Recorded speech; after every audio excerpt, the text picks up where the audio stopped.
You can see I'm actually putting some bend in that shaft, and I'm really feeling this bit. When you do this, this bit turns white because you're actually pressuring so much against it. You're going to feel so much more compression on the golf ball, which that felt very, very solid.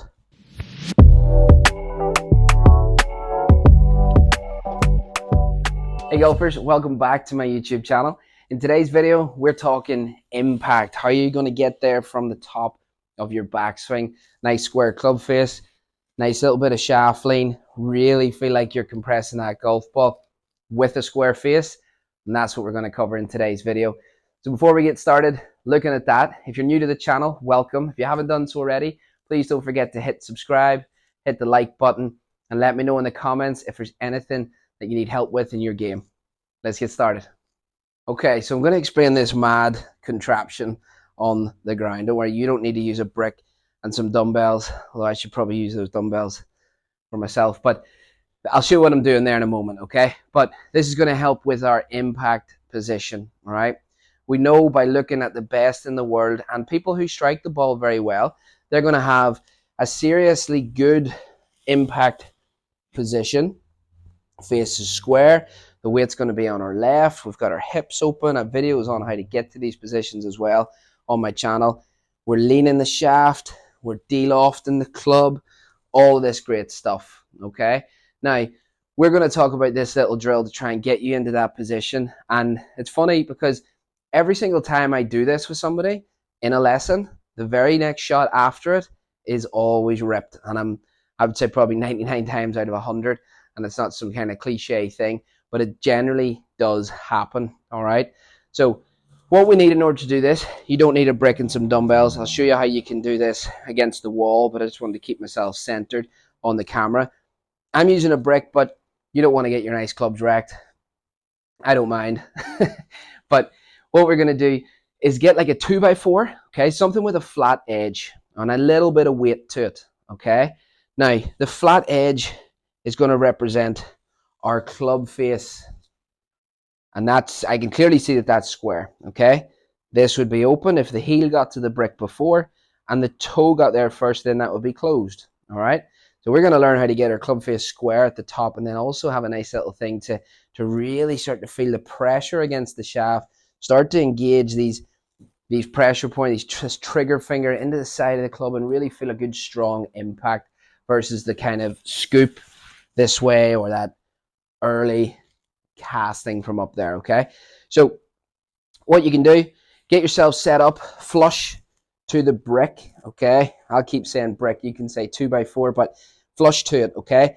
Now, the reason I'm using this, you'll notice clubs have a thing called offset here where the shaft sits a little bit in front of the leading edge, okay? Pretty much all golf clubs will have that.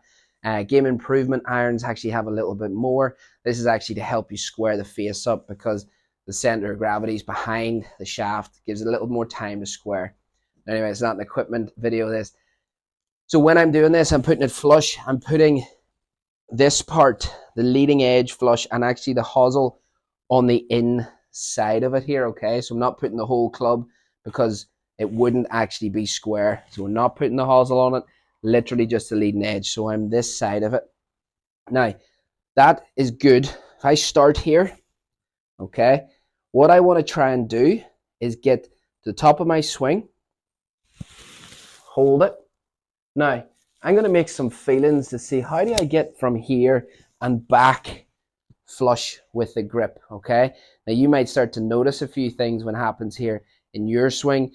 Most likely, coming down, as you approach the brick, you'll be like, well, that face is really open. How do I get that bang? I got to try and do a lot to it. So really work on getting from the top to the brick this way, flush.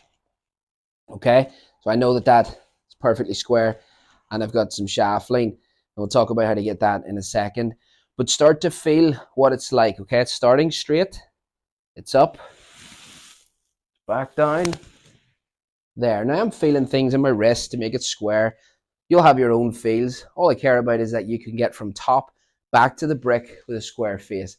If you are coming down and your face is very open to this point and you're feeling like you got to do something very last minute to square it up, then you need to feel it getting square sooner in the downswing, because if that's the case, that's a problem.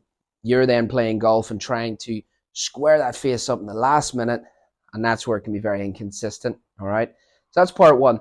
Get yourself set up to the edge of the brick, to the top, and learn, how do I get back flush to it? Okay, you don't have to whack it. This is a brick, I'm not going to whack it. But here, left hand, that way, nice and square. Play around with both hands. Just learn how to get from here to there with the face square, and you'll feel some different things happening. Okay, now on to this next part to start to feel some pressure against the shaft and really feel like you're going to compress the golf ball with this square face that you've now built. We're going to go to our setup position. We're going to go here, back down flush with the brick. I don't really care what your impact looks like. You might be here, whatever. But I'm going to ask you now to try and push this as hard as you can, okay? You're not going to do it by just pushing your wrists like that. You have to start to move your weight. If you're anything like me and you like to wear a good quality leather glove when you're playing golf, but don't fancy paying a high price tag for it only to fall apart in about 3 shots, well, go and check out my channel sponsors page, gxgolfgloves.com. Use code David at checkout and you'll save yourself a nice little bit of cash as well. Get the body turning. You can see I'm actually putting some bend in that shaft, and I'm really feeling this bit. When you do this, this bit turns white because you're actually pressuring so much against it. There, that way. So I'm moving it, body's working that way. I'm keeping it very, very square that way. Now that is a great impact position, and generally speaking, straight after you do that, you're going to feel so much more compression on the golf ball, which that felt very, very solid. Okay, now for you guys, don't need this setup. If I was to take, hopefully this is light, definitely need to start using these. Get rid of I still call it COVID weight, to be honest, even though I can't really use that excuse anymore. It's been like 3 years.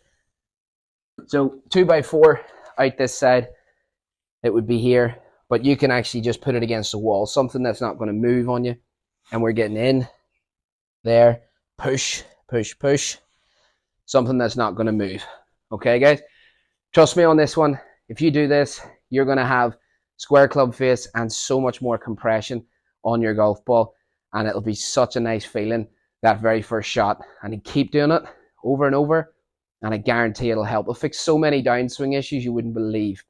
All right, guys, thanks so much for watching. Hope you enjoyed this video. If you did, please don't forget to hit the like button, hit the subscribe button, and I'll see you guys in the next one.